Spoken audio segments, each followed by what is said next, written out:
My judgment was too clouded. See you at the top, cause the bottom is too crowded.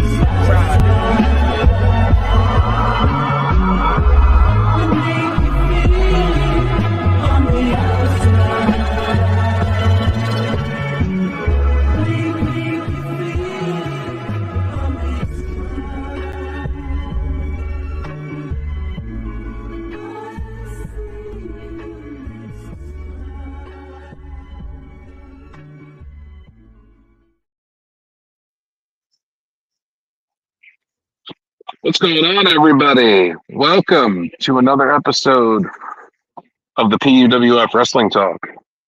I am Joe BNCO, and I'm joined by the Invisible Man, Mr. Alex Coquito, and D-Walk. How are you guys doing this evening? Pretty good. I'm doing okay. Shout out to my last guest I did on my channel. I'm already at 103 subscribers.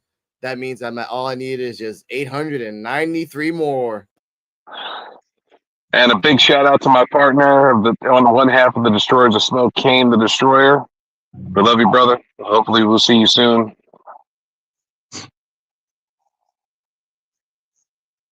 So, what do you want to talk about? All right. Since we were talking about this off camera, ladies and gentlemen, make sure to hit that like whenever you watch this. All right, let's start it off. Let's start off with the PU, whatever they try to copy our name rating. It's the PWI top 250 women. All right. Give me the top 5, Joe. You already have them in your head. Well, number 1 was Rhea Ripley. Number 2 was Julia from New Japan. Okay. Shit. Can't remember number 3. Number 4 was Jamie Hayter. Okay. I can't remember number 5. I'll contend for 4. That's fine. Then let's go backwards. Let's go to 4. Let's go to ones that we know. Hayter. I'm gonna pull it up right now while you're talking. Right now. While you're pulling it up, I'm talking about Hayter right now. Dennis, give me your thoughts on Jamie Hayter and 2020 year that she's had. And remember, she was the champion. She was the champion at one point during AEW that year. I mean, she had a good year to me. I mean, didn't she beat Toni Storm for the belt? Joe? I don't think so. No. Jamie Hayter beat... She didn't beat Saraya. She didn't beat Storm. She beat somebody. Wasn't Thunder Rosa, was it? No. Thunder Rosa's been gone for a while. But again, either way, I'm actually happy for Hayter. It was Storm. It was because Storm was the interim champion, and then Thunder Rosa they decided that Thunder Rosa wasn't going to be able to coming back, so Jamie Hayter won a tournament and became the new AEW Women's Champion. Interim. Oh yeah, the interim. Yeah. But Dennis, you are right. Shout out to Dennis in the NXT time. Thank you. She had a good run, though. Jamie Hayter had a good run. I agree with that one. I'll give her that. It was only cut short because of an injury. Yeah, that's why I can say that she was the top 4 because she was on the rise. Okay, so it was on the rise, even in that interim. Yes. PWI Women's 250. Rhea Ripley was 1. Julia, it's a Giulia, was number 2. Bianca Belair was number 3. That's why I forgot who it was. Okay. Jamie Hayter was number 4. Number 5 was Tam Nakano. Number 6 was Athena. Number 7 was Deonna Purrazzo. Number 8 was Willow Nightingale. Number 9 was Camille. And number 10 was Jordan Grace. Now let's go backwards. Jordan Grace. Let's go. You know what, Joe? This is your show. Hit it off. Give me your thoughts on this shit. I mean, Jordan Grace is a talented women's wrestler, and she has done a lot in the business. And I know they go off of like championships won, matches, things like that, grades. So they're going to go off of that stuff. So I could see why she's in top 10. Deanna Purrazzo, same thing. Willow Nightingale, same thing. Camille. Yeah, Okay, I hold on, agree. hold on. That's why I was going to ask you, Dennis. Do you agree, Camille?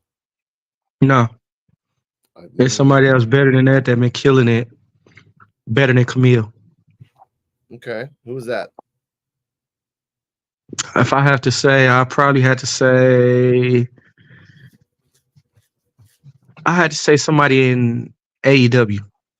Okay, I give you that. I mean, continue, Joe. I have Okay. my thoughts on the number again. So here's my problem, and I have a problem with this because you have Chris Statlander at number 18. Yeah, that's bull. That's bullshit. You have Io Sky at number 24. This is ridiculous. Mm-hmm. So you have Charlotte Flair and Ronda Rousey above Io Sky. But we have to remember this is based on the year round of 1 year. And Io Sky was killing it at a certain time frame in NXT. She still is. Still sort of, but again, she kind of like dipped down a little bit, went up. She was only the champion for a short amount of period of time. Then she went up and did some things. We're basing the list on activity of what that person has done in a year. That's why I can accept Willow Nightingale being an 8, for example, because she went to Japan, she went to ROH, she went to different places, she's done the work, she was all these things. So yes, but she's not as popular as say Rhea or like again, this list is based on activity, popularity, and all that shit. That's the only thing I don't like about it. Because you're right, Io Sky doesn't deserve to be in the 20s. Io Sky doesn't be in the 10s. Chris Statlander doesn't need to be at 18 either. No, Chris Statlander was gone for the majority of the time. She just came back. She shouldn't even be on the list. She was gone for 9 months. And you have Jade Cargill above her at 14. Oh, you man. Yeah. What about Blair Davenport? What up, Dennis? She ain't even. Said she not even Blair Davenport, not even on the list. Blair Davenport is not in the top 20. I'm in the 30s now. Oh, that's the weeds now. You'll find Blue Girl somewhere around that shit. I'm in the 50s. Cool. Yeah, that's no bullshit. Blair Davenport. Mercedes Martinez is all the way at 61. What? And she did a lot this past year. You did. You did. I'll give you that, man. I mean, you've got people on here that are way in the weeds, like Liv Morgan, Britt Baker. Liv Morgan had an incredible year. Hold up, Joe. Liv Morgan had an incredible year. Honestly, yes, she just did. from the come up, and then she's in the 50s. Women's champion, tag champions. You know what's even sadder? Her number went up in the game, in the WWE game, and she's still in the 50s. She's a 38. You said Britt Baker was where? 36. Oh, that's bullshit. No, wait a minute. That kind of makes sense because Britt Baker ain't done shit for a year. She ain't done shit. Okay. Right. You're right. They're being gracious. Tiffany Stratton is 25. Sheeta's only 28. Damn. And well, Sheeta didn't work that much during the year, and she's kind of on a comeback right now. So I can kind of believe that too. Because I'm looking at every single one you're saying, and I have to look at the history. Tiffany Stratton, all I know is that she fought Becky. Okay, give her a 20 rank, I guess. I don't fucking know. Like, I get it. Because again, she's 25. Trinity's 23. Wow. What? Mm-hmm. Why? And she's the women's champion at Impact. Recently. She's been the women's Impact champion for like 2-3 months now. For months. Recently, that's a quarter. That's a quarter year. And then she wasn't working for 3 months before that because she was on strike with Mercedes. Mhm. So that's what I'm factoring in too. She is like, okay, this whatever, man. That pisses me off right now because like Asuka's on 11. Asuka's 11. that pissed me off because Oscar's been on a tear Yeah. for this whole year. Tony Storm is 12. That's bullshit because she doesn't deserve to be that, but okay. But she did the work. That's why they're giving her the 12 because she did the work. Masha Slamovich. I feel like she's 13, but I don't know. I feel like maybe she has done a lot this year. Hey, don't Tony Storm new gimmick sound like Lacey Evans gimmick? I don't know what the fuck she's doing, man. That whole silent movie thing. And That then shit she's like, suck. I have a new premiere, and then they cut to commercial break while they're showing it. Oh, we're going to that now. Okay, ladies and gentlemen, we're going to AEW Dynamite Talk. We're just jumping right into this shit. All right. Very chill episode today, ladies and gentlemen. I actually appreciate that more than anything else. What had happened on? Say it, Joe. I think we just made Dennis sick talking about it. Well, that's the point. Let's go backwards here. AEW Collision based on October 14th. The highlights for me was Willie Mack debuted, so that's a first. That's pretty badass. I love Willie Mack from when He underrated. He underrated, very underrated. He lost. Great match though. Two beefy men beating each other up. Mm-hmm. Which I love that, and I love talking about that. Now, all right, here we go. Willie Mack is underrated. He's like Norman Smiley. He is. Mm-hmm. They really showed him off, and then when he was in TNA, he did his best to try to get known. But it's TNA, dude. You gotta like run over kids to get noticed there, and even then, that's like for a week. All right. Damn. Okay. Adam Cole kicked off the show with a promo in the ring. Bryan Danielson joined the party and informed him that Luchasaurus have been banned from ringside during the match. Ricky Starks and Big Bill showed up and said everything in the ring was taking time away from them. He said he respected Christian, but not Danielson and Copeland. Dax Harwood and Cash Wheeler made their way to the ring, and the segment ended with Danielson attacking the security guards. Now, as this happened, great match. Like I said, Joe and everything else, it was a great match. Nipple twister should be an automatic disqualification, like a low blow. They hurt almost as much. I don't know why the Mac did a nipple twister, and it should be disqualification, but he did it. That's fine. Next up, Daniels versus Christopher Daniels versus Juice Robinson. I respect Great match. Great match, and a C+ by Bleacher Report, but I did see it was a B. Tony Schiavone has been much spicier on commentary lately. Jay White getting down on one knee to give Robinson a diamond ring was funny. Apparently he got it from TJ Maxx on sale. $24.99. New talent: Kyle Fletcher versus Boulder. Boulder from the Iron Savages and Kyle Fletcher from Aussie Open stepped. Oh, the Bear guys from Bear Country. They call okay. I forgot they're called the Iron Savages now. That's pretty cool. I appreciate that. 1-on-1 for them. This was a good match. C. Boulder's Gorilla Press Slam looked good. Fletcher's Suicide Dive looked like it felt like a little short of the mark.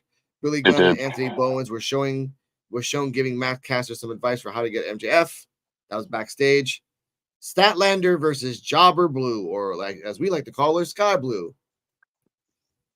You know what happens. That's changing. She's developing a more aggressive gimmick. She is, but she needs to. I only saw a clip of it, and so it wasn't a clip of the entrance. If by the entrance she's still sticking her tongue out like a dumbass, I'm talking. No, Blue. She's not. She's coming out more. She's heavy on the eye makeup now, and she's coming out more dark, more just like serious. Coming out to the ring, more right angry. Blue's makeup been getting darker for every match, and the announcers are making note of it. She isn't smiling as much or acting happy as she used to. Statlander's Blue Thunderbomb had an awkward landing for Blue. The crowd was really getting into it. Statlander offered a handshake after the match, but Blue waved away. Dennis, what's your thoughts on Blue's turn to maybe Aqua? I don't know. I like it. It's about time. I mean, that friendly thing is starting to get old.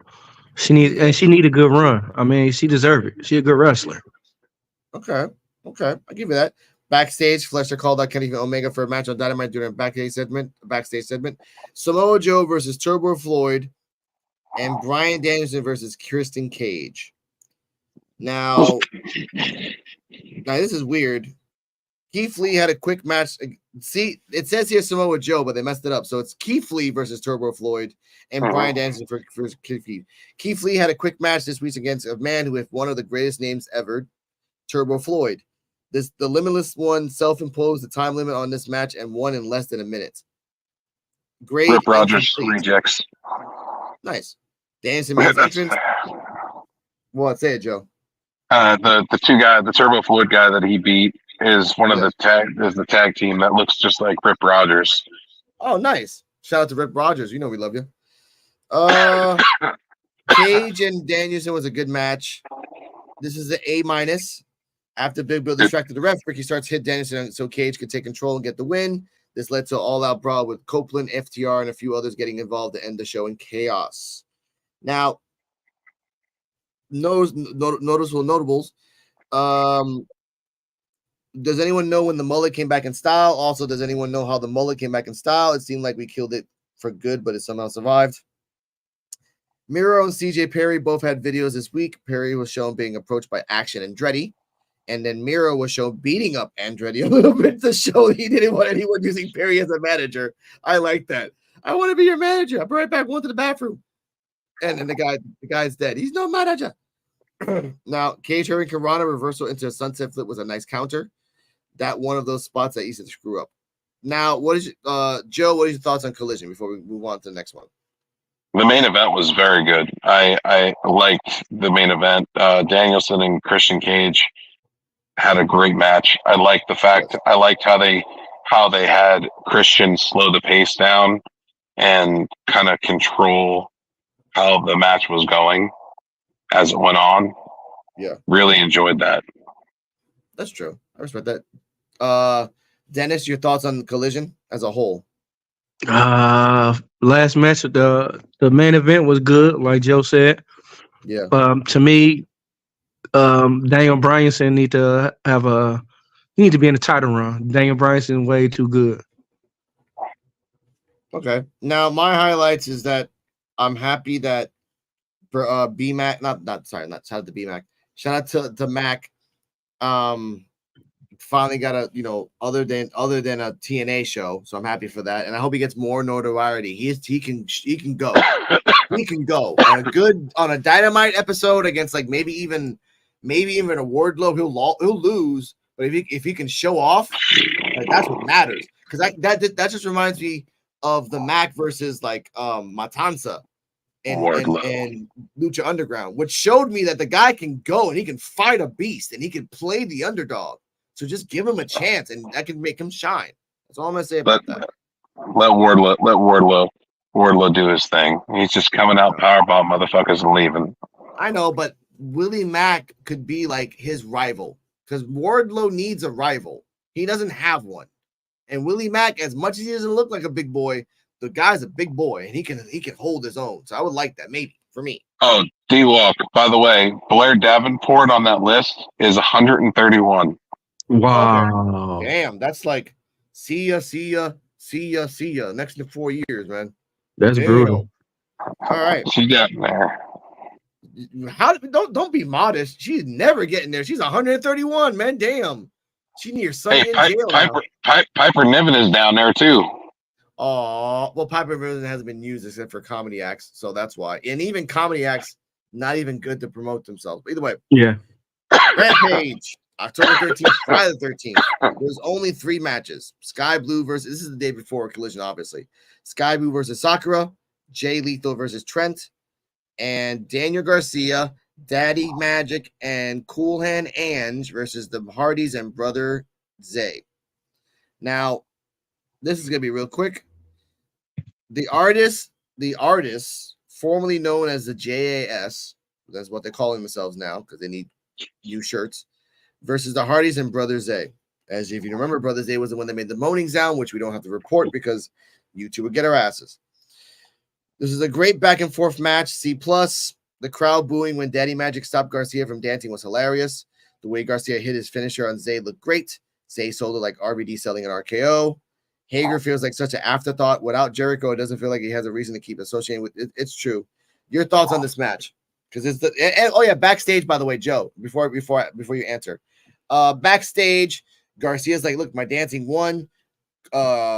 Magic Hands doesn't like that, but the other guy's like, hey, dancing won, so whatever. And that's it. It wasn't nice. It wasn't that impressive. Yeah, Matt Menard's getting pissed off with the whole dancing thing. Yeah. All right. Okay. Dennis, your thoughts on this match in the back? Oh, go on, Joe. No, I was just gonna say, the match was okay. It wasn't like a top tier match or nothing, but it was all right. I just want to know when they're gonna start doing something with the Hardys. Yeah. Yeah. I agree. And where's the other half of Private Party? It might be hurt. You never know. He might be like doing some training or like repackaging. You know. But Dennis, your thoughts on the match and the afterthoughts. Well, you've been hurt for a minute though. But yeah, it was a good match. I mean, I wasn't giving no A, B, or A or B, but it was an interesting match. You know, kept you from going to having to go and make a sandwich or whatever. Mm-hmm. Moving on. Speak for yourself. Go on, Joe. What? I said, speak for yourself. I think I took a pee break for that one. Hey, everyone gets their things. Jay Lethal versus Trent Beretta. Second match on Rampage. Okay match. B+. Beretta sold the chop block that Jay. He can sell a lot. Trent. Notable moments. Tony Schiavone called Karen Jarrett an evil bitch. His voice was so serious when he said it, which made it 10 times funnier. There was a video after the match with Santana and Ortiz finally having a competition. They agree to have a match to settle the differences. They made this feel like a real argument. This was well done. That's also a storyline slowly building up. They started off corny, and now they're doing like side-by-side stories and like their perspective of what's going on. And this is the first time they've met after that. I do like that. Before I get to you, Joe, Dennis, your thoughts on this? On just whatever. Karen Jarrett was called a bitch. Jarrett won, blah, blah, whatever. But on the fact of Santana and Ortiz and this rivalry that's growing out of nowhere. They need to get that shit together. They was better off a tag team. They just need to get that beef over with. Okay. All right. Joe? My God, this thing has been drawn out for almost 2 years now. Can we get it over with already? But it hasn't been like 2 years of them arguing. It's been like 2 years of a tag team that finally took the storyline and said, hey, we can fight each other. This could be really good. Don't 2 years of them arguing, 2 years of them not arguing on TV. They were arguing on social media and outside of TV. Of course, but now they're using that as, again, this is not the mega powers. No, this is just Santana and Ortiz. I think this is going to be a sleeper match. Because again, they're a tag team, so they know each other. They know their limits. They know their pains. This could be a very good match in the future. That's all I'm saying. Not because I'm Puerto Rican, because I know that they're slowly building up this. Yeah, it's a drawn out fucking rivalry. It's been drawn out for like a half a year now. It should have been done already if they were gonna pull the trigger. But that's whatever. Last match: Sky Blue once again versus Emi Sakura. Blech, whatever. B-. Sky Blue. Cold Blue to end the short but entertaining match. This is like less than 5 minutes. Blue's makeup has been getting darker since Hart misted her. Paul White being on commentary was a nice change. Paul White was on commentary for this match. The delayed backbreaker Sakura hit was great. Blue did a good job in balancing her weight, so it was easy to hold her up for a long time. Oh, sorry. Bonus match. The Gates of Agony versus the Blackpool Combat Club, which is Claudio and Wheeler versus the Gates of Agony. B. Wheeler Yuta pinned Bishop Khan, which bothers me because, yes, you want to do a storyline, but these guys are in ROH. It's supposed to be the top tag team in ROH, and they get pinned by Claudio and Wheeler Yuta. And I just didn't like that. And there you go. The BCC can transition from being the heels in one feud to the baby faces in the next feud without having to do anything. It's a very unique booking opportunity for AEW. They can be heels in one state and be baby faces in another, and it can work because of Danielson but what do you think of the treatment? I'm going to go to the Dennis here. What do you think of the treatment of the Gates of Agony in current time? Underrated right now. Yeah. Bless you. Right now. It's okay. It's okay. You know what, Joe? Answer. I feel like they're missing an opportunity with the Gates of Agony.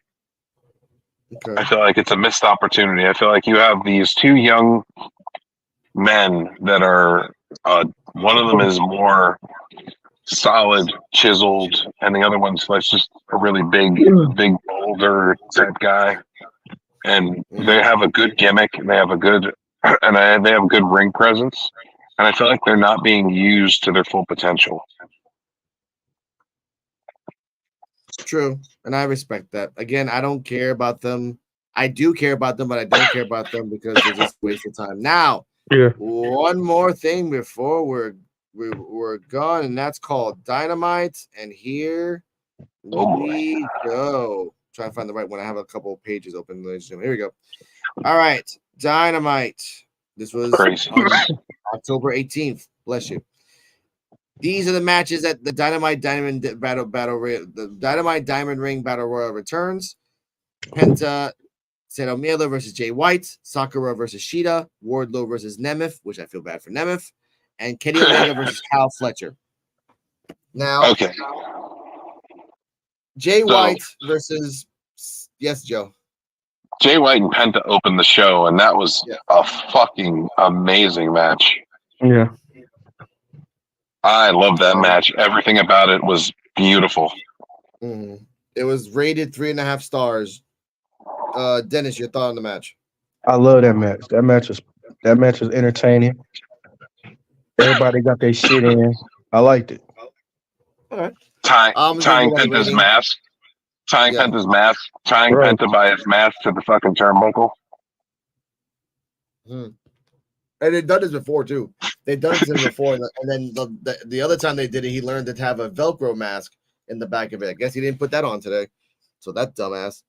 All right. Next match would be Hikaru Shida versus Emi Sakura. Student versus teachers here. This was a 3 stars, really hard hitting match here. There was only some awkwardness, but it made it feel like a real struggle. Good win for Shida. Joe, your thoughts? Good for a women's match. It was really good for a women's match. I was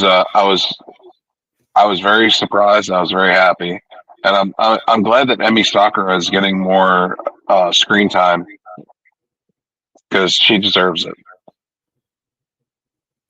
Okay, Dennis. I liked it. I mean, that was the first time I ever seen him wrestle, and it was pretty entertaining. This is like the 12th time I've seen him wrestle. I used to watch them a lot on Pandemic AEW. Yeah, there were a lot of them though. Whatever. Okay. Renee is sitting down with Adam Copeland. This is backstage. Copeland doesn't understand what is actually happening with Christian, as the idea was to finish his career with him in AEW. Copeland goes over his lifelong relationship with Christian. Copeland always felt the need to motivate Christian and help open doors for him, and Christian resents him for that. Copeland says he doesn't watch Christian's TSG championship. He doesn't want to fight Christian. He doesn't know what he does want, but this actually is exactly how they spelled it. He doesn't know what he does want, but he'll be there when Christian gets left high and dry by Luchasaurus and Nick Wayne. Now, Joe, your thoughts on this interview by Adam Copeland? So I liked it because he's pretty much just saying he's not trying to go after Christian for the title. And he's not trying to do that. And he's not trying to be that guy that comes in and wants Christian's championship. He doesn't want to fight Christian. He wants to be there for Christian when Christian needs him. Yeah. Which is going to be good for when Luchasaurus and Nick Wayne turn on Christian. Yeah. And that's how Christian and Adam get back together. That's true. I'll give you that. Dennis, your thoughts? What Joe said, but did y'all notice when Copeland hit him with the belt and Luchasaurus looked at him like, what the fuck, you fucked up? Did y'all notice that? Yeah. I mean, it's some kind of tension. They building some kind of tension with that. Yeah, Copeland's going off the edge. We'll talk about that at the end of this AEW review. Moving on. Wardlow against Ryman Nemeth. Nemeth attacks Wardlow before the bell, but he get his head squeezed. Powerbomb. Referee calls it. We're in a Wardlow rating not available. Now, One power bomb. one time. Of course, it's One. Nemeth. Yeah, it's Nemeth. Come on now. That's all he needs. R.I.P. Now- Ryan Nimitz. Yeah. R.I.P. the beginning and the end of his career, all in less than seconds. Tony Schiavone asks Wardlow after the match was over why he's here, and Wardlow shows him the wrist tape that says MJF. Wardlow shoulders Schiavone to the ground on the way out, which pissed me off. He pushes Schiavone on the floor, so he's trying to be a heel. You push Schiavone, you get heel heat. Not that much. Yeah, but we all knew he was being a heel when he came back. You could see the way he was doing things. Mm-hmm. He was coming off as a heel right off the jump. And the fact that he was wearing the MJF on his wrist tape, I pointed that out from the first time he came back. Yeah. Now, I'm hoping he takes the belt off MJF. It's kind of poetic if he does. For me, it's kind of. Or maybe he's gonna, or maybe that is, maybe that's what they're. Maybe he was one of the ones in the mask. Beating up people for MJF makes sense. He bought him back. Yeah, that could be a good storyline. MJF. We'll talk about that when it happens. Backstage, Renee's with Kenny Omega. Omega says that his win-loss record has been great, but beating Fletcher, he wants to take out the Don Callis family, and then maybe the AEW World Championship. MJF is here and shakes Omega's hand before whispering 13 days, bitch, in his ear, and walks away. Next segment, we'll talk about that in a second. Next segment, back in Roderick Strong's house. Cole is waiting on Strong and the Kingdom hand and foot. Cole then makes peanut butter and jelly sandwiches for everyone. Strong spits out the sandwich because Cole forgot to cut the crust off. Cole finally has had enough and leaves to go get his surgery. Strong says he knows what he has to do to get his best friend back, and that is to be nice to Max. Tony Schiavone welcomes Don Callis and his family to the ring. That's not what he said. We'll stop there. He said, I have to be nice to the scumbag. Mm-hmm. Now, what are your thoughts, real quick, on the 13 days, bitch? I don't know what that's referring to. I don't know what it means either. Dennis, you think you know what it is? I'm clueless. Full gear is in 13 days, isn't it? Yeah. I guess so. I mean, it's kind of weird how it's happening, but we'll talk about that once it gets more development. It's been 13 days, so we're gonna have to wait till the next 7 days to pass to find out when he says it again. Kyle Fletcher versus Kenny Omega. This was a great back and forth match. Fletcher was showing off 4 1/4 stars. Fantastic.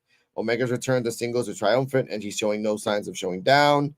And Kyle Fletcher continues to impress in everything he does. Fletcher has everything necessary to be on the next Kenny Omega or Will Ospreay. Danhausen video is shown to the tune of Halloween's 3 Silver Shamrocks commercials. Tony Schiavone welcomes Sting to the ring. Sting remembers the first time he wooed to the crowd. He says, thank you, put him on the map. Ric Flair, thank you, Nature Boy. Fans were up in the thank you, Sting chant. Sting always wondered why these guys kept coming back year after year, and he understands why they hung on. Should Sting be jumping off of balconies? Well, no, but we'll get there. Getting back to that word. You still got it. Chance from the fans. Now, Sting's retirement in 2015 didn't sit right with him, and in that speech, he said that nothing isn't for sure. Match in Revolution 2021. Sting's last match will be at Revolution 2024. The only thing for sure about Sting is that the retirement of Revolution 2024 is for sure. And that hurts. We're going to stop there. Joe, 1 second. Dennis, your thoughts on Sting 2024? I mean, I know he still got it, but I just want to see him go. Like, I want to see him go out like on a high end instead of a low end. The worst thing I want to see him do is get hurt when he's trying to finish off this last year. I want to see him go out on a high note. As well. Revolution. Joe? Revolution's in January, isn't it? Really? I was thinking about February? September. Oh, is it? I don't know. I have no idea. I don't know either. But damn, man, he's long past due for a retirement, and he's earned his retirement. He's done a lot for this business, and yes, he could still go and Surprisingly, for the age he is, he could still go. But he deserved it. He deserves it. He deserves a good retirement. Hopefully, they give him a good send-off match. Yeah, a good match, a good person that can send them off the right way. Like even I mean, hell, freaking Edge can send them off, and that can turn him heel if they're going down this path of like Adam Copeland turning heel. Go on, Dennis. even though if he retired at WCW, he still would have had a legacy. Of course, above all else, of course. Yeah. But he actually wrestled for WWE, and he wrestled for TNA, and he wrestled for AEW. He got screwed out of WWE. Yeah, we don't Seth talk about Rollins that time. screwed him.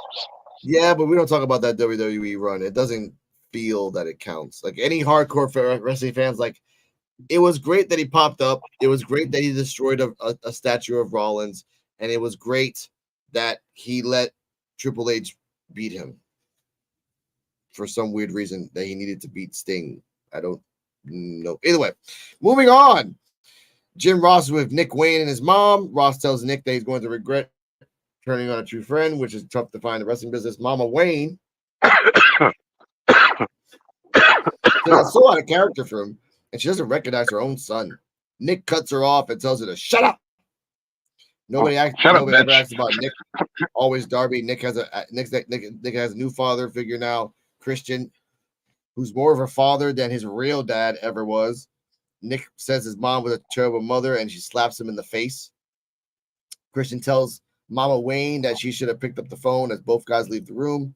Darby jumps both Wayne and Christian as the fight spills out to the ramp. Luchasaurus is here, and he throws Darby. Whatever. Bad guys win. Diamond Dozen Battle Royal. MJF has joined commentary. These are the contestants.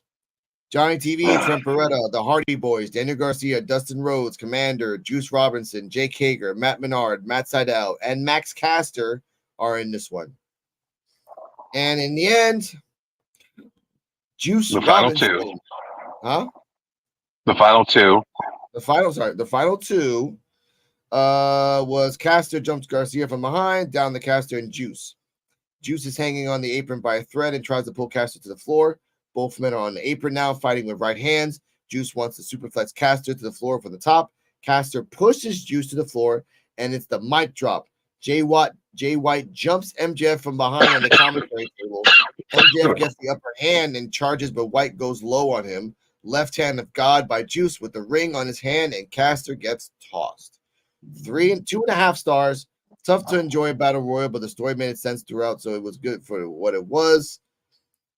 Final thoughts. We already did like 40 minutes of freaking AEW. My apologies on that. I was compressing this. Dennis, final thoughts on Dynamite. With that match being said, why the hell there's as many single competitors they have? Why is they adding tag teams in it for singles competitions? Yeah. That was something that a lot of people have called out. Yeah. And then 2 fuck mess are there. I don't know why he's always he's just kid father. That's all the fuck he is. I don't know. It just felt like it was the battle royal felt like it was too many tag teams, and it felt like it was just kind of thrown together really quickly. It doesn't feel like it was planned out properly. Yeah, but you know what else was planned out properly? This intro, which I think I get it right now. I think I got it. Yeah, yes, I did.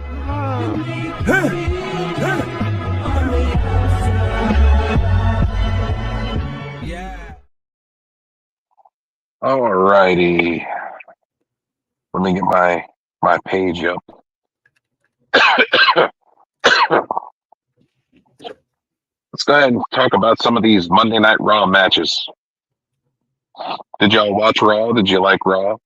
I will be honest, I did not watch it because my girlfriend's coming in 2 days, so I'm trying to prepare. But shout out to people that watched Raw. We love you. We love you, Joe. Continue. All right, so let's go ahead and start off. We had a Falls Count Anywhere match between Ricochet and Shinsuke Nakamura. Okay. Great match. Well, I mean, if you want to really, really start, it was a Sami Zayn promo that started the show. Okay. Sami Zayn kicked off Monday Night Raw, wasted a little time addressing the elephant in the room, the trade of Kevin Owens to SmackDown as part of the deal for Jey Uso. After he discussed his trepidation, tongue twister, and uncertainty about how he felt about Uso at this point, the Judgment Day interrupted with a back and forth giveaway to the tease beatdown before main event Jey Uso made the save. There was not much to this outside of the tension between the tease of tension between Sami Zayn and Uso. There was no hint that the master strategist may be involved in the night's main event, but he did express desire to prove himself as a world heavyweight champion competitor. Yeah. Perhaps he's eyeing a showdown with Seth Rollins or Drew McIntyre after Crown Jewel. If so, it's a role he can deliver in his performance against Roman Reigns or any indication. The segment could have been hotter, but it was still mostly solid work from all involved. Most of all, always great Zayn. Grade got a B. That was all right. Not bad. Yeah. Usually for them, these are like C pluses.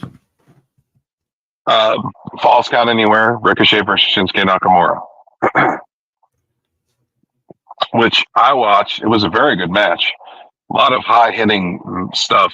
That fucking 450 that Ricochet did off the fucking balcony area to Shinsuke down below was fucking crazy. Yeah. I thought Ricochet died. Usually happens with him. But all in all, Ricochet looked like a top contender himself, as he consistently has under Triple H. But Nakamura winning was a necessity and keeps him strong at a time when Raw needs quality heels. That's true. Nakamura defeats Ricochet. Match got a B.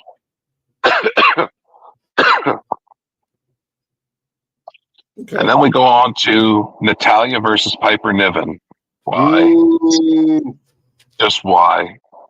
Just why? That's why I'm booing. Right. Pass. Just Can we all just have like one pass in the show that we just keep going?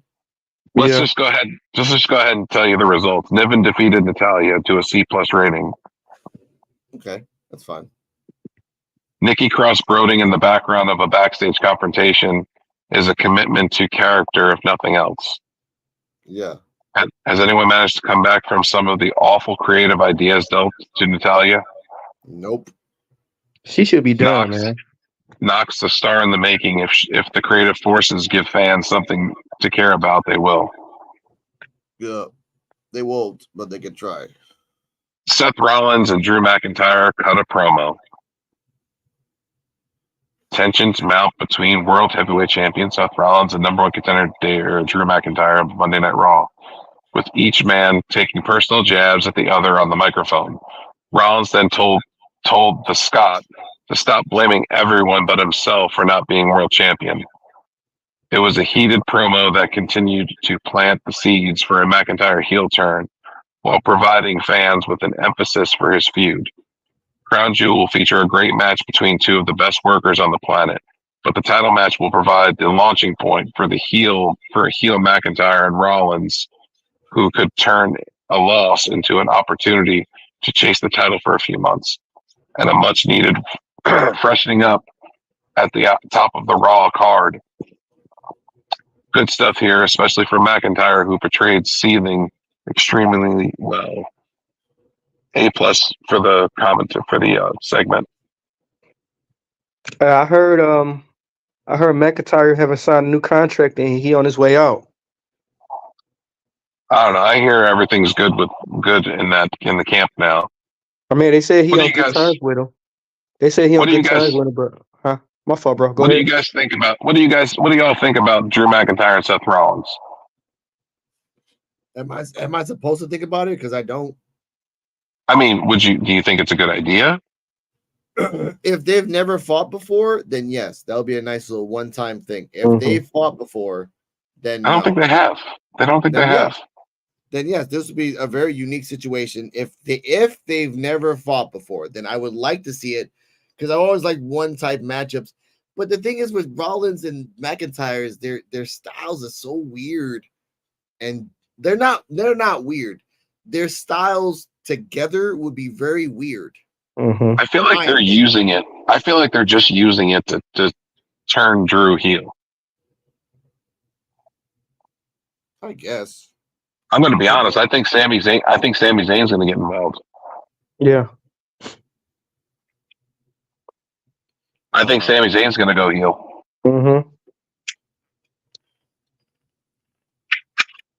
I don't understand why, but Why not? Next match. Thank you. Johnny Gargano versus Ludwig Kaiser. Okay, so the match was good. Solid match. I mean, you have Ludwig Kaiser and Gargano. You're not going to have a bad match. They're both good, talented individuals. They're both good in the ring. But I think they're starting to tease a Ludwig Kaiser singles run by the video that they showed, the video snippet that they showed. Mm-hmm. I don't know if y'all watched the video. No, I saw a little bit. So they're saying that it's possibly a singles run. If this is the case, a split from Vinci would be a necessity. And based on what we saw Monday night, it could be underway already. Ludwig Kaiser got a big W defeating Johnny Gargano. C+ rating. I think that's a bad idea to split them up. I mean, they ain't really did shit tag team. They didn't even have no really good tag teams, or wasn't even a tag team contenders. So why Well, you I know split them that up? Gargano is going to be with Ciampa. Yeah. Yeah, but I'm talking about Kaiser and them. They ain't really did shit. For them to split them up, that what they gonna do? They gonna split them up, then they gonna get released because they ain't been doing. They ain't gonna do shit. I don't know. I feel like they're trying to rush the tag team thing. Yeah. Yeah. Backstage, Indy Hartwell approached Becky Lynch about a shot at the NXT Women's Championship. From there, the man found herself face to face with Rhea Ripley as WWE continued to steadily tease for a showdown between them. So they are teasing Becky and Rhea. We go into the next match, which is Shayna Baszler versus Rhea Ripley.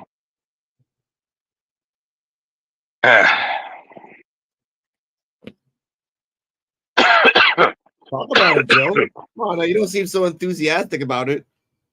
I just felt like it should have been more. And I felt like this was rushed. Mm-hmm. I felt like this match should have been a better match. I felt like this should have been a match that I wanted to talk about, being the two people that are involved. But I feel like we're getting a watered down Shayna Baszler. I feel like ever since she beat Ronda Rousey, I feel like we're getting a more watered down Shayna Baszler than we should be. She ain't like she used to be in NXT. No, she needs to go back to breaking bones. She needs to go back to being a dominant force. The fact that you're going to have her lose matches on a regular, it's not a good look for someone in position she's in. Yeah. Damn. Yeah. But I mean, it's sad when you have a match like that and you have to get Zoe Stark and Nia Jax and Raquel Rodriguez to come out. Yeah. Which they're planting seeds for a Nia Jax Rhea Ripley match. No. Yep, they're doing that because Nia Jax went backstage when Miz was doing his commentary and interrupted the Miz during his segment and was like, she was talking to Rhea saying that she's like, I'm coming for you in that championship. She's like, and I'm going to squash you. I'm sick of Nia Jax and Becky Lynch. Just like the last time. At least Becky Lynch can wrestle. Man, like this the whole thing. They fucking everything up by having all them jump on shows, man. Like, no, keep them on shows like they should be. That's Endeavor doing that. That shit is dumb as hell. They're trying to get ratings for NXT. By the way, NXT drew a 728,000 viewership this week. That's sad. I mean, it's good but bad at the same time. A sharp 200,000 decline from last week. Of course, and then last week, like, oh yeah, look at us, man. We're winning the war. We're winning the war. Like, what fucking war, dude? Like, the only you know what the only war we won? The only war we won is learning that this happens on Wednesday, 9:00 on Joe BNCO on YouTube. Check it out.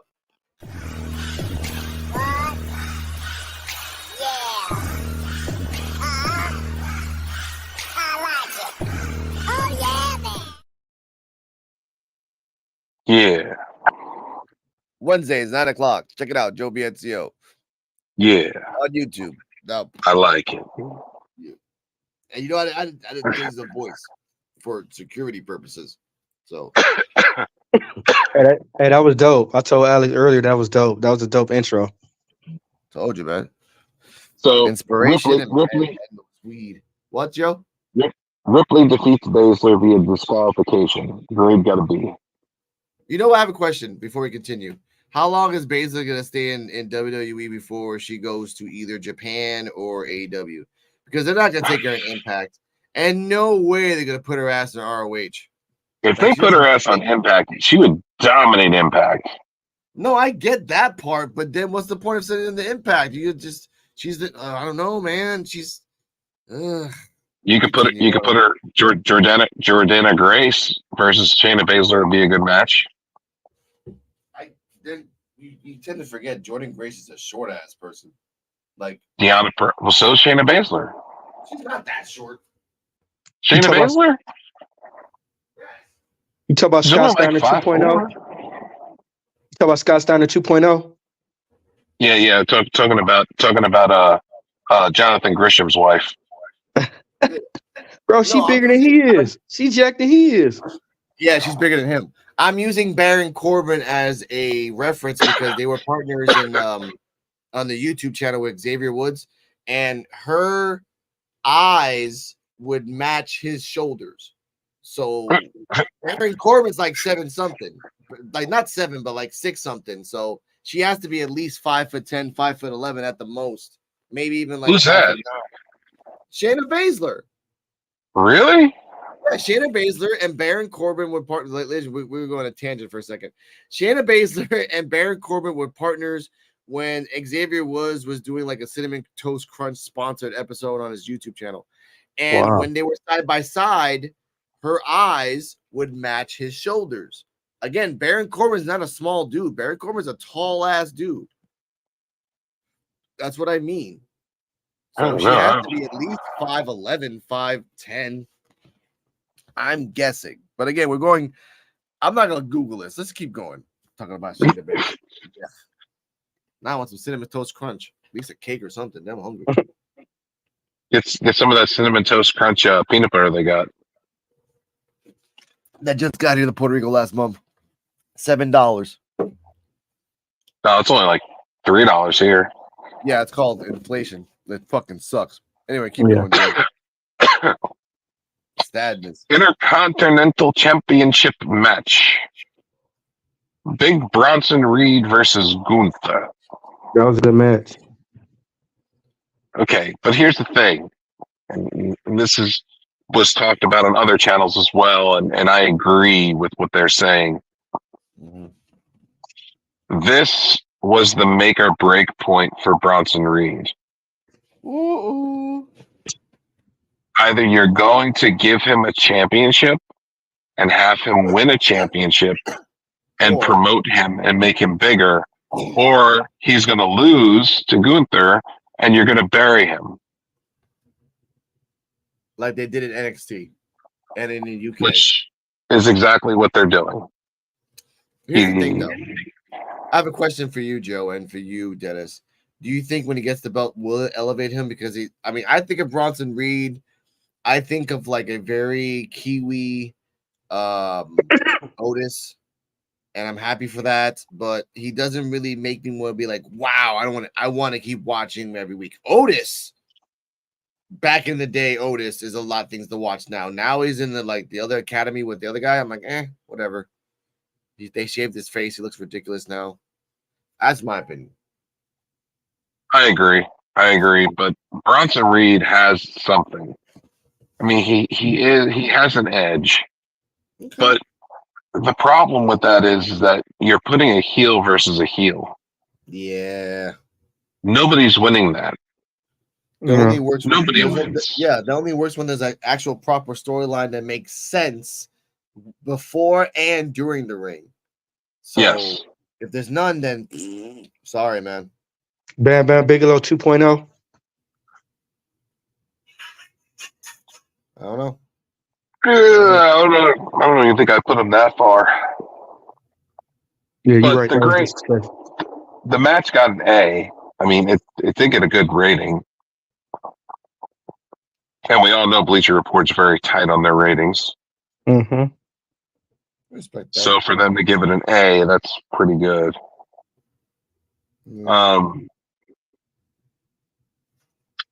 So backstage, Adam Pearce announced that Rhea Ripley will defend her Women's World Championship against Nia Jax, Zoe Starks, Raquel Rodriguez, and Shayna Baszler in a fatal 5-way match at Crown Jewel. Nice. Okay. Elsewhere, the New Day interrupted a training session involving Alpha Academy. A first-time match between the two teams was announced for next week. Also announced for next week, Logan Paul returns. Becky Lynch defends the NXT Women's Championship against Indy Hartwell, and Drew McIntyre takes on Sami Zayn. All right, so did y'all hear about Big E? The news about Big E? Main event. Oh, please tell us. Hold on, wait, Joe, hold up a Yeah, second. go ahead, Joe. Go ahead. Go on, breaking news. Tell me? Yeah, say it. You say it. Oh, Big E is cleared and he's coming back to wrestle. They already said it. Yeah, they already said it. He's clear. Hold on, I gotta switch. Go on, switch, man. So now they could do a heel New Day, I hope. Yeah, but if he's healed completely, the smart thing to do, keep his ass away from wrestling as much as possible. Yeah. Milk that shit for as long as you can that he doesn't even touch the inside of a ring. Yeah. Make him a manager, make him an interfering in matches, whatever. But yeah, don't, you're right. in any circumstances, don't even let him touch the ring for at least a year. Yeah. For him to be used to this shit. Yeah, you're right. I don't know, man. I didn't hear. I heard that he was 100%, but I didn't hear that he was coming back. That's always on the fly. So I don't know if he's going to feel comfortable coming back. He isn't, because again, he had to bring down his weight, which he didn't like, Mm-hmm. and he still has his muscle, but he's a lot more leaner than before. And he just can't do the same. He can't do the same moves over and over again. He has to completely switch up his style of wrestling. He can't do the big ending. He can't do the overhead back to back. He can't do any of those things. He can't do Germans. He can't do suplexes. He can't do those type of moves. Mm-hmm. So what you need to do, like I said, is take a year, be a manager, interferer, and kind of learn what you can do on the fly. Yeah. That's it. You just can't say, okay, you're a suplexer, be like Malenko now and focus on legs. Like, he's not a leg guy. You know, Big E got some scrawny ass legs. Like, that doesn't work for him. We could always put him in another match with Rich Holland. You know what? I didn't want you to say that, Joe. Come on now. The guy's coming back. You want to be the asshole, and I'm trying to find solutions for the guy. You know, you're like, oh, just put him with the motherfucker that almost killed him. Yeah, that works. No. How about we just play the roles? Match back. Rich Holland versus Big E. First match back. You are a true heel. You know what I would love for him to be in for a while, just for like testing it out? Him and Booker in commentary. That'd be dope. An amazing thing. Booker being Booker right now. And again, Big E is a very intelligent, very eloquent man, very back his words. So I would love that. But now I just don't want him to wrestle, my opinion. But Joe, You were talking about the main event. Let's go. Undisputed WWE Tag Team Championship match. Cody Rhodes and Jey Uso defending their championships against the Judgment Day, Finn Balor and Damian Priest. Okay.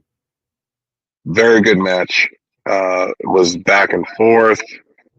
A lot of things were going on here. I thought that Jey and Cody might have been retaining their titles a few times during the match.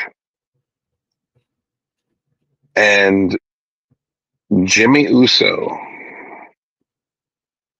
interfering in the match and super kicking his brother.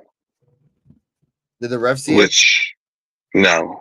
Okay, well, I was waiting for that part. Okay. Nope, the ref didn't see it. And it allowed Balor to hit the coup de grace and get the 1-2-3. Judgment Day are your tag team champions once again. What a surprise. Yada, yada. Match got a B+. I imagined. The crowd was red hot for Jey Uso, whose pop may have been on par with Cody Rhodes. Yeah. Commentator Kevin Patrick accidentally referred to Wade Barrett as Stu, and there was a notable silence for the announce table. No harm, no foul, but it made it on air during Uso's entrance. Sami Zayn hit the ring in an attempt to even up the numbers and wiped out Dominic Mysterio at ringside, only to be sent into the ring post by Priest. The Archer of Infamy drove Rhodes through the announce table with a razor's edge. Mm-hmm. Jimmy Uso appeared and then flattened Jey, and Balor delivered the coup de grace for the victory. Well, that did not make my blood boil, so I guess it was okay. All right. They're setting up for fucking Jey versus Jimmy. You know? Yeah, of course they are. That's what it's supposed to do. All right. Time for SmackDown. Let's go. Time for the SmackDown. Yep. Smack. Something you need to do before you. Oh yeah, I know. Well, obviously, but I gotta change this up because this is a nice chill day today, ladies and gentlemen. And apparently, oh, there it is. There we go. Let's go. All right, so let's start off the show with John Cena. Why? Because ratings. Why? Because it's John Cena and he sucks ass. So let's go ahead and start with John Cena. Yeah. John Cena starts to talk and doesn't get very far before Roman Reigns' music hits. And here comes the tribal chief.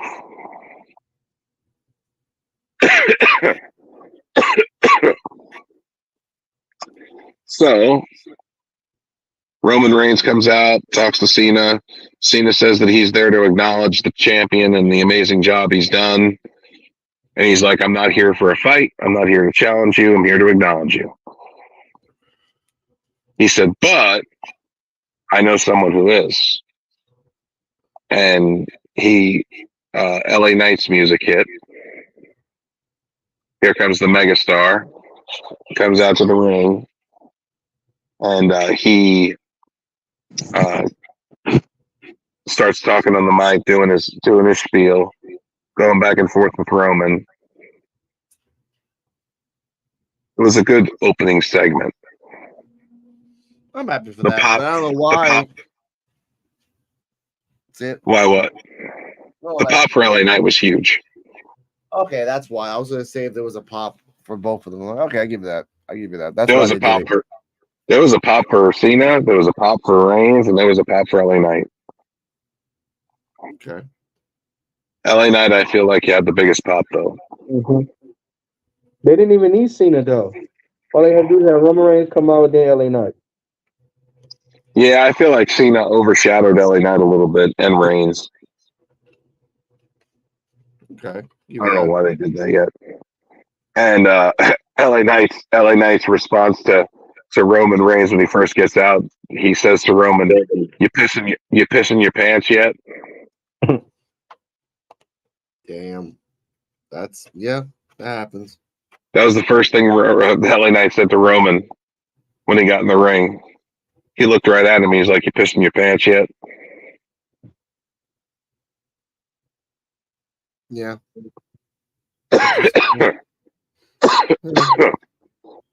Move on. At this point, It was a Roman good- Reigns don't need to hold the belt no more.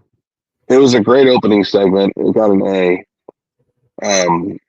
Definitely building up for Knight versus Reigns at Crown Jewel. Yeah. Anything funny happened after that? Yeah, the Brawling Brutes versus Pretty Deadly. Okay. Pretty Deadly, you know, coming back from his injury, his first match back. It was pretty funny how they come out with the wheelchair and he stands up out of the wheelchair. So during the match, he played it off like he was hurt, and the ref was trying to get Ridge Holland back constantly, and eventually he got snookered in and got rolled up for a 1-2-3. Pretty Deadly snuck the victory. Oh god, they got started with the sneaky roll-ups. That's great. All right. Yep. Fainted an injury and then fucking took advantage. Of course. Because all chick I just can't I don't love those tag teams that are chicken shits now, man. Like we have a whole bunch of them. We don't need that shit. It was terrible. I don't like Pretty Deadly. I'm not a big fan of theirs. That's Zelina Vega took on Bailey. okay.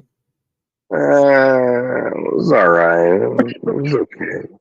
You can hit the pass It's button women. if you want, man. It's fine. It's women's matches. You know how that is. Hey, I still find it racist that why the fuck she still walking around with a shocker, like hitting people with it. That's Selena Vega, that house shoe when she be hitting motherfuckers with, she walk out with that house shoe around her waist. The house shoe. Yeah, the shocker. They call them shocker. That's like what Mexicans use when they chastise their kids, bro. She walk around with that and she hit motherfuckers with that. Oh, you mean a chancleta? That's a Yeah. freaking Puerto Rican thing. It's people that's their sandal, man. That's a Puerto Rican thing too. Like I don't think that's racist. That's just we just do that anyway. My mom did that when I was growing up. Hey, I got hit with everything. I done got hit with everything. My mom did it. She was Puerto Rican. Huh? I said my mama did it too. She hit me with sandals. Yeah, tennis shoes, sinks, spoons, I all wish that. there were tennis shoes. Tennis shoes are less dense than a chancleta. That's like a fucking. It's like a bamboo stick randomly hitting you in spots that just sting for like 20 minutes. And if they hit you rapid fire, man, like sometimes I got hit in the back of the ear. That shit stuff. Like we were talking about ears. Anyway, Joe, keep going. We're going for like 2 hours talking about chancletas. Backstage, okay, so Bailey defeated Zelina Vega C+.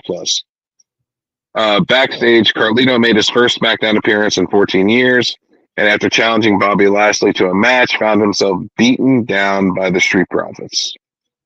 A confrontation between Bailey and Zelina Vega led to frustrated Adam Pearce making a match between the two. Elsewhere, Roman Reigns asked Jimmy Uso what he's been doing after telling Uso not to call any more audibles. He told him to fix the Bloodline's biggest problem, Jay and Cody Rhodes as tag team champions, which obviously he did on Monday Night Raw. It really would have been a day to see Bailey beaten by Meteora, wouldn't it, Cole? Graves asked. There's an obvious wink and nod there. Talking about Sasha, obviously. Mm-hmm. Okay. Triple H has a big announcement. Da-da-da! The big announcement from Triple H. The big announcement was that Adam Pearce is getting promoted. to the general manager of Raw. So a fake thing to a fake thing. Yay! I waited. Okay, moving on. And the new general manager of SmackDown is Nick Aldis. I like that because he'll slowly come in into stuff. That's fine. Former NWA World Heavyweight Champion. Mm-hmm. And he can talk the talk. That's what I love about it. Didn't bring his wife with him, but I get it. Mickie James, she's in Impact. She's actually slated to take on Trinity at Bound for Glory for the Women's Championship. I hope she lose. He's real. Why? No, I never liked Mickie James. It's okay. I mean, they got Trinity Fatu as champion, so I mean, I don't know. I get it. It just shows the company has no direction. No. That's the truth. Let's see.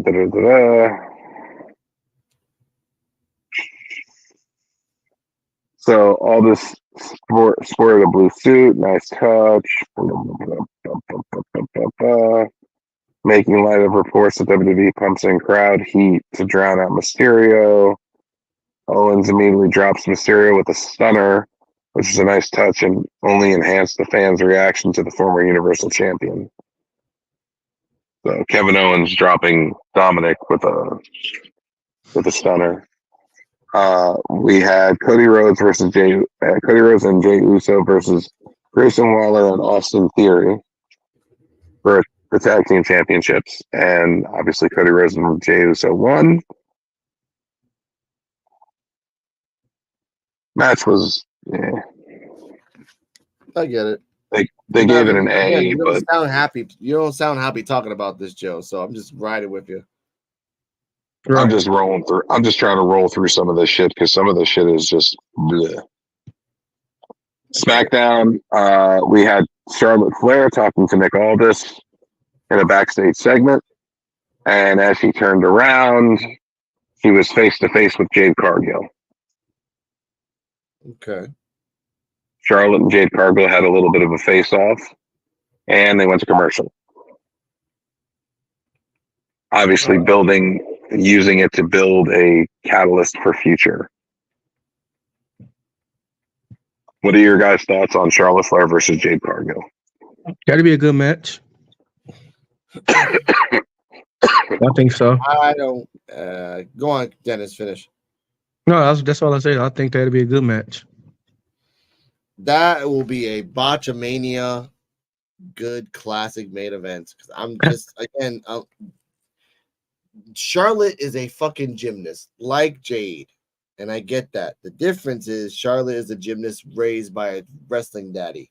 Yeah, she loves perfection.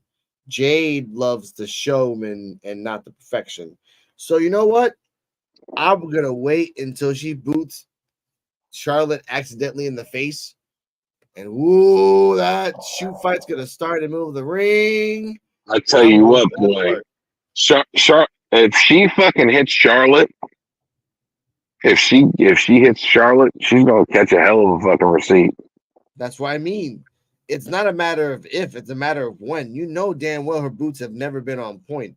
Her giant boot has never been on fucking point. It's either been slow, botchy, or like shoot like the hard way when you don't want it to be the hard way. And we're saying the hard way, ladies and gentlemen, it means when you hit somebody and you accidentally hit them like for real. There is no. It looks like she's going to NXT.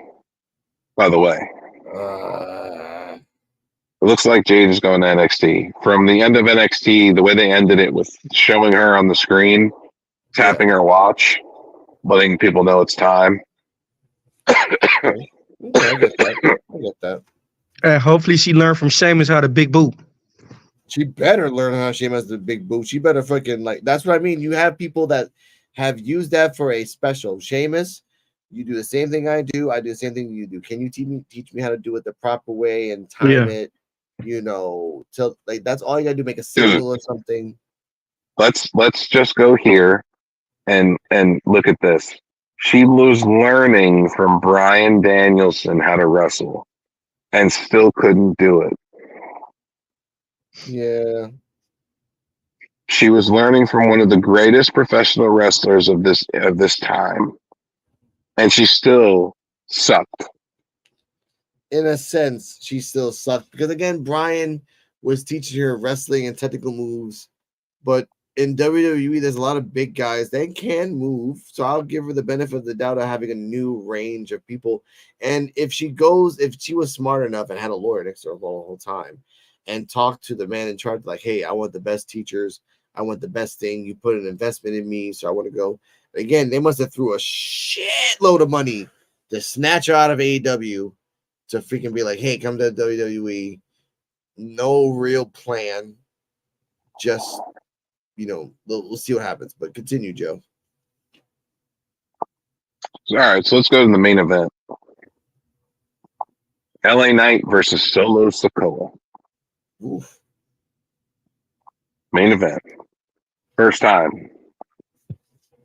We like the first time matches. Yeah, I love those.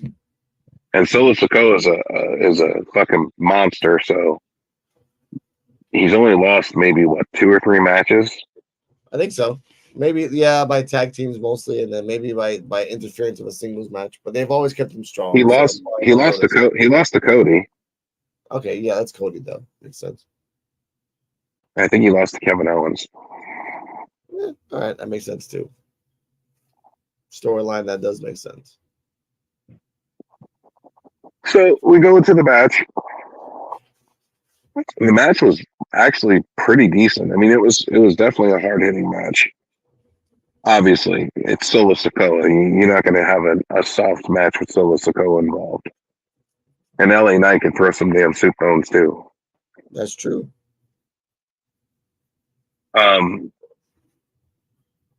So the LA Knight continues to rise up in the ranks in WWE, defeating Solo Sikoa in the Friday main event. The match was perfectly acceptable pro wrestling, with a great finish that saw Jimmy Uso once again flub up, leading to a rare pinfall loss for the Bloodline's enforcer. The involvement of Cena suggests he will remain in the storyline, an asset to Knight as he looks to firmly cement his status as top-tier star in WWE, and potentially sets up one more main event between him and Roman, depending on what the timing of the Knight's title opportunity looks like. Mm-hmm. So after the match, Roman attacked Knight and hit him with a spear and knocked him out. Okay. And that's how the show went off. So next Saturday, to just say it's like a tag team match. Roman, Sikoa versus Knight and Cena. I don't know how they're going to do it. No, they can't. Just do it for a freaking tag team match where Cena does his move and everything else. Cena already said in an interview, like, he's getting too old. He doesn't want to disappoint the fans anymore. He knows, like, we're probably going to see, like, maybe 2 or 3 more matches, and then that's it. But again, he's still contracted for. He still is contracted for multi-years. We just keep forgetting that. But Cena got making all that money. He can't fix that bald spot in his head. He can't fix the deterioration of his body. I saw his picture. He looks like he just looks haggard. Yeah, like the steroids doesn't work anymore. He need to go ahead and go bald or try to get that fixed. Floyd Mayweather got his. Floyd Mayweather got here now. Yeah, Cena with his dad look, losing his hair and shit. Just don't look at me. I'm okay. That's why he wears the hats, so you can't see his head. Yeah. Until somebody knock it off. And hey, the Rock's doing okay though. Yeah. The Rock has a lot of money. He's clanging and banging with human hormone. He probably just sprays that on his head all the time. But Joe, final thoughts on Raw and SmackDown. We'll probably do this for another hour if we kept going. Overall, SmackDown was okay. I did like the fact I like the fact that they're building LA Knight to a championship match. But the question remains: are they going to pull the trigger on LA Knight? Are they going to make him a champion? Or are they going to save the championship with Roman for WrestleMania and have Cody take it? This is the ultimate question. Yeah, I know. What do you think? I think Cody's going to take it because that's just the way Destiny is going to go. But before I continue, Dennis, your thoughts on Raw and SmackDown? I gotta agree with Joe. It was all right. I mean, LA Knight, he needs to get his push. At the same time, it's hard to pick between LA Knight and Cody Rhodes. I mean, Cody Rhodes has been destiny. It's been his destiny to win the world title especially from Roman Reigns. So it's pretty hard right now to toss up how they gonna do this. Yeah. My final thoughts around SmackDown are it was all right. Good two, at least good 2 or 3 one-of-a-kind matches or great matches to watch. You can replay it yourself, ladies and gentlemen. Not that much comedy, not that much drama. A little bit of storytelling for the next week. This was like basically a startup. But I'm okay with it. Again, it's wrestling, and from one thing we go, from one thing to the next. Joe, take us away. All right, y'all. This was P.U.W.F. Wrestling Talk Thursdays, as usual, and had a fun, good week of wrestling. I would like to see some more out of AEW. I would like to see them do some more things. There's a lot of opportunity that they're missing on, and they really need to start capitalizing on that. They're starting to fall into the WWE problems with creative. They're starting to slowly fall into that problem. Yeah, I hope they fix it soon because people are already coming out saying that Triple H is trash again. I'm like, oh, there goes the whole like Triple H is the savior in WWE now. Now we're like, oh, well, that's just what it is. I just feel like Endeavor is pulling some strings and they're trying to promote NXT and try to build NXT to something that it's not. Yeah, I can totally understand that. And that's true. All right. All the socials down below are in the link in the description. Dennis, by the way, yes, Joe. What do y'all think about CM Punk?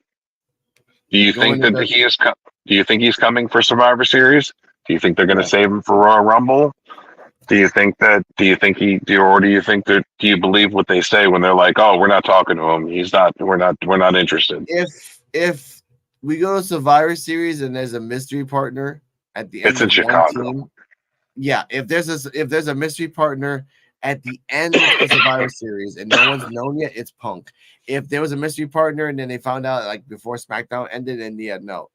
But I know they probably did send him money to consider it because Impact, I found out like 20 minutes before we went live, Impact sent a contract to CM Punk as well. Just an offer. It's Impact. So you're like, it's just laughable, whatever the hell they threw at him. But it was thrown. It was thrown. So we can talk about that next week when that develops more. AAA offered him a contract too. AAA offers anybody a freaking contract who's in wrestling. Stay healthy. Conan runs it.